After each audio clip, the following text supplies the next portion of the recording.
कटोरा लेके रोड में घूमना प्रारंभ करेंगे।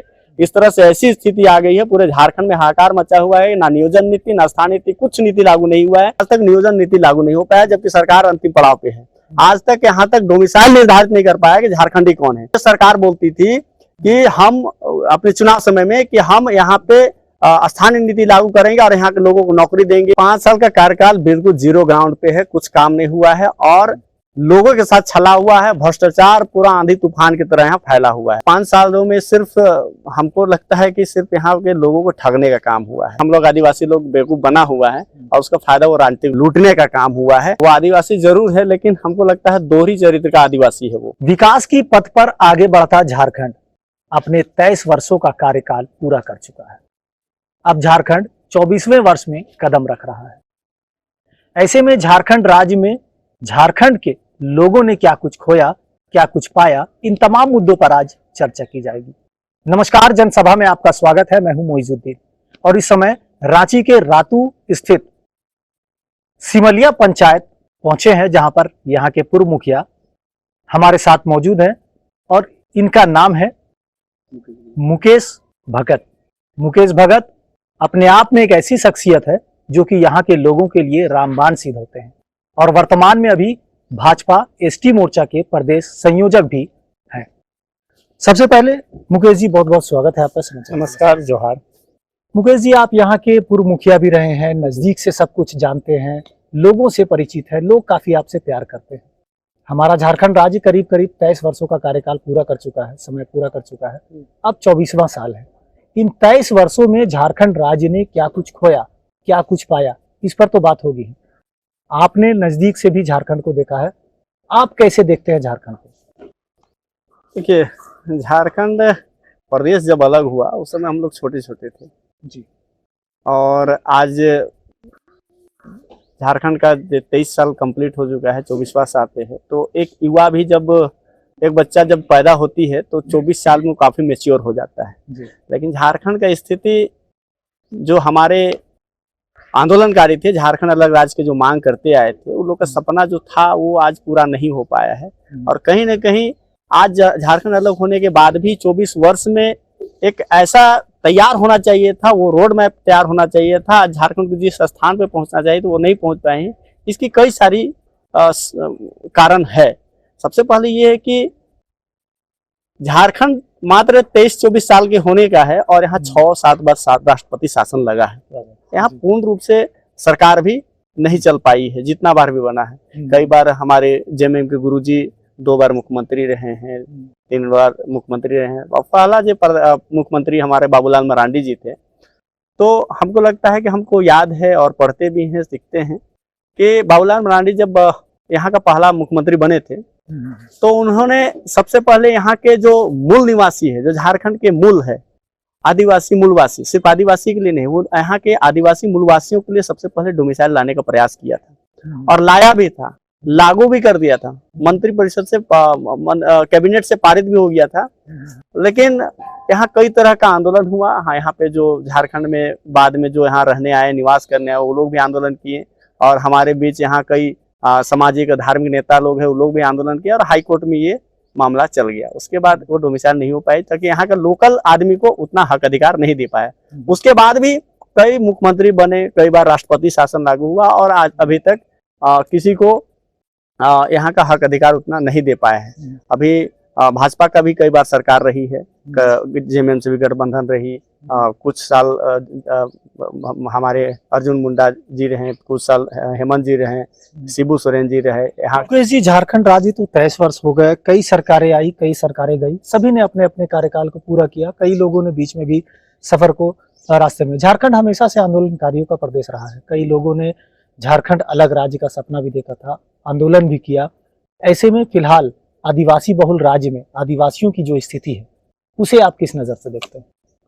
देखिए, आज भी आदिवासी जो यहाँ के हैं वहाँ उतना जिस हिसाब से यहाँ, चूंकि झारखंड अलग राज्य का मांग ही हुआ था यहाँ के आदिवासी मूलवासियों के लिए, विशेषकर आदिवासी शेड्यूल ट्राइब एरिया है, इसलिए ज्यादा फोकस किया गया था कि आदिवासियों का अलग राज्य हो, इसीलिए। लेकिन आज इस 23 वर्ष के होने के बाद भी आज भी आदिवासियों को उतने बेहतर स्थिति नहीं हो पाई है। इसके लिए कई राजनेता भी जिम्मेवार है, साथ ही साथ हमारे जो सामाजिक अगुवागण है उन लोगों के भी कई तरह का जिम्मेवार है। इसमें हम लोग आगे नहीं बढ़ पाए हैं, तो क्योंकि सरकार को सारी दोष देना भी अच्छी बात नहीं है। उसमें मुकेश जी, झारखंड में जल जंगल जमीन की लड़ाई होती रही है। यहाँ पर हर नेता जंगल की जमीन की बात करता है। अभी वर्तमान में पूर्व मंत्री और पूर्व विधायक जो है, मंडर के विधायक है, आदिवासी नेता बंधु तिर्की जो है, उन्होंने आरोप लगाया है कि जमीन की लूट हो रही है। खास करके सिमलिया पंचायत में भी आपका कुछ जमीन को उतार चढ़ाव किया गया है। क्या है ये सारा कुछ मामला? देखिए, आप आदिवासी नेता से उसको बोल रहे हैं, वो आदिवासी जरूर है, लेकिन हमको लगता है दोहरी चरित्र का आदिवासी है वो। जो सही सीधा साधा आदिवासी होना चाहिए वो दोहरी चरित्र वाला आदिवासी है। राजनीति का माहिर खिलाड़ी है और वो जानते हैं राजनीति करना। और हमारे आदिवासी आज कई आदिवासी समुदाय, हम लोग आदिवासी लोग बेवकूफ बना हुआ है और उसका फायदा वो राजनीतिक रूप से लेते तो आए खुद हैं। बोलते हैं आदिवासी नेता है। भाई आदिवासी है, लेकिन वो ऐसा आदिवासी है जो मूल रूप से जो आदिवासी है उनका आदिवासी नहीं है। तो ये जमीन का जो बार बार इस तरह से चल रहा है, उन्होंने भाजपा पर भी कई तरह के आरोप लगाए हैं। कहा कि भाजपा जो है सामंतवाद, या कहे तो भाजपा जो है लोगों को भड़काने का काम करती है, लोगों को आपस में लड़ाने का काम करती है। इन बातों में कितना ये है? देखिए, सबसे पहले आप जो बात कर रहे हैं, हम भी देखे प्रेस कॉन्फ्रेंस कांग्रेस कार्यालय में शायद हुआ था और वो सिमलिया की एक जमीन का जिक्र भी किया था। तो चूंकि हम सिमलिया के हैं और पूर्व मुखिया भी रह चुके हैं, तो हम बहुत बढ़िया तरीका से जानते हैं। सबसे पहली बात है कि वो बोल रहा है कि इस जमीन का संरक्षक भाजपा है, वो सारा आरोप भाजपा पे लगा रहा है। लेकिन हम लोग जानते हैं कि वो L&T कंपनी द्वारा जो प्रधानमंत्री जी का हर घर जल नल योजना के तहत जो पानी लगानी थी, L&T कंपनी जो काम कर रही थी, उस प्लॉट से होकर गुजर रही थी। तो वहां पे प्रभुत नगर गृह निर्माण समिति ने ऑब्जेक्शन किया और वहां पे कई 2 साल लगभग L&T कंपनी काम नहीं कर पाया। और बंधु तिर्की जी बोलते हैं उस जमीन में खेल हुआ है और इसका संरक्षक कौन है। तो हमको लगता है कि बंधु तिर्की जी को अपने विधायक, अपने मंत्री से पूछना चाहिए। पेयजल स्वच्छता विभाग मंत्री का जो है मिथिलेश ठाकुर जी, वो L&T कंपनी के सरकार की तरफ से आए और प्रभुत नगर गृह निर्माण समिति से एक समझौता किया। समझौता करने के बाद वो पाइप लगी। तो अगर बंधु तिर्की जी ऐसा बोल रहे हैं तो हमको लगता है या तो मिथिलेश ठाकुर भाजपा वाले हैं या तो फिर बंधु तिर्की हम लोगों को गुमराह कर रहा है। अब सिमलिया पंचायत की बात करते हैं मुकेश जी, तो सिमलिया पंचायत एक ऐसा पंचायत है जहाँ 3 से 4 हजार ग्रामीण जरूर रहते हैं। ग्रामीणों की बात कर रहे हैं, झारखंड की हरियाली की बात कर रहे हैं, तो हरियाली को लेकर खासकर यहाँ के किसानों की क्या स्थिति है, किसानों की आमदनी कैसी होती है, फसल उपजाऊ कैसे होता है, इनके लिए क्या कुछ व्यवस्था, पिछले समय में क्या कुछ हुआ और आपके समय में क्या नजर आ रहा है? सिमलिया एक ऐसा ग्राम पंचायत है जिसमें रेवेन्यू विलेज भी एक ही है और पंचायत भी एक ही है, सिमलिया। और ये रांची से 12 से 15 किलोमीटर के अंदर में है। और ये हमारा सिमलिया बहुत अब फेमस हो गया है, क्योंकि यहाँ पे धोनी जी भी अपना फार्म हाउस बनाए हुए हैं और ये बहुत डेवलपिंग एरिया हो गया। अब कृषि पहले की अपेक्षा जितना अधिक होता था, अब कृषि कार्य कम होने लगी है।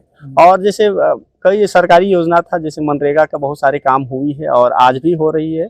यहाँ के जो वर्तमान मुखिया जी वो भी बहुत अच्छे तरीके से काम कर रहे हैं। और यहाँ हरियाली के लिए जो पौधा रोपण होती है, वृक्षारोपण, उसका भी कई तरह का कई किसान को दिया गया है।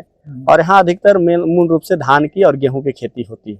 एक अंतिम सवाल होगा मेरा मुकेश जी कि मिशन 24 की तैयारी हो रही है, सुगबुगाहट भी नजर आने लगी है।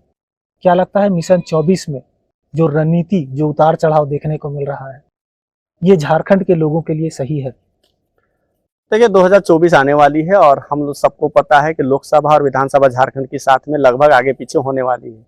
और खास करके चूंकि झारखंड राज्य की बात करेंगे, चूंकि 5 साल होने को है और यहाँ के गठबंधन की जो सरकार है कांग्रेस और जेएमएम और जेडीयू का, तो इस 5 सालों में सिर्फ हमको लगता है कि सिर्फ यहाँ के लोगों को ठगने का काम हुआ है।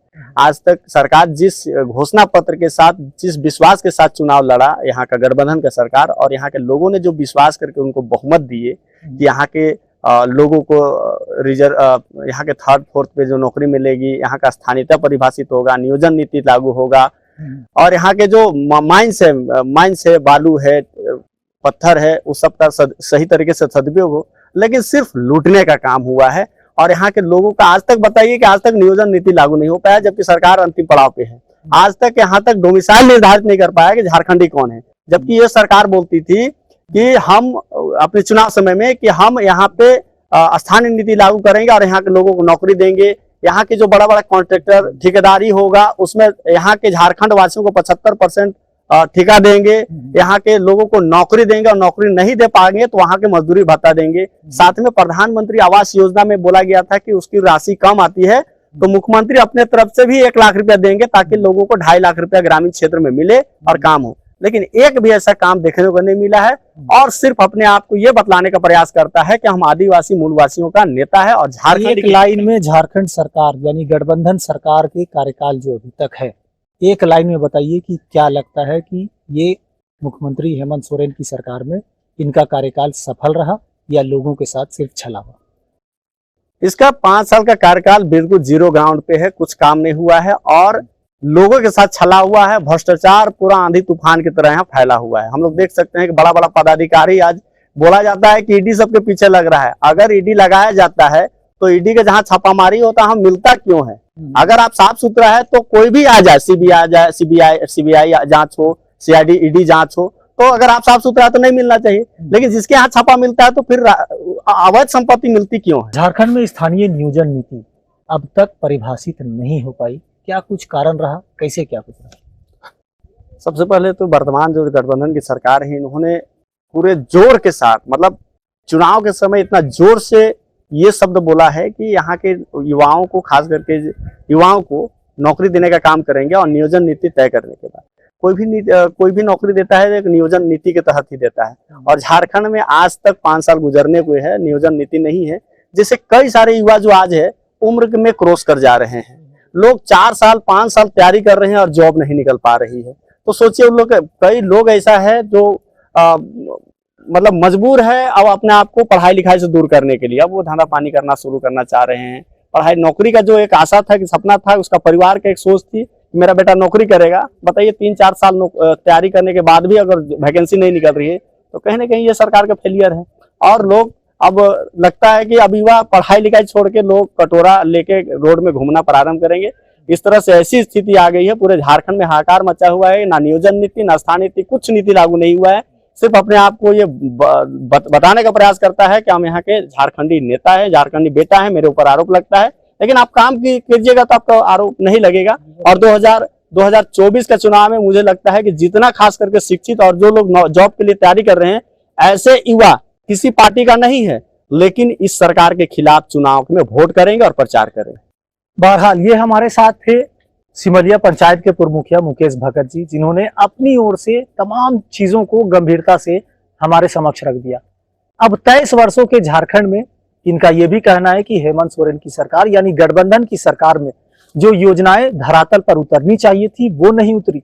जल जंगल जमीन का जो सपना था ये आदिवासियों के साथ छलावा हो रहा है। यहाँ तक कि शिक्षा, स्वास्थ्य, रोजगार, हर मामले में झारखंड सरकार कहीं ना कहीं विफल हो रही है।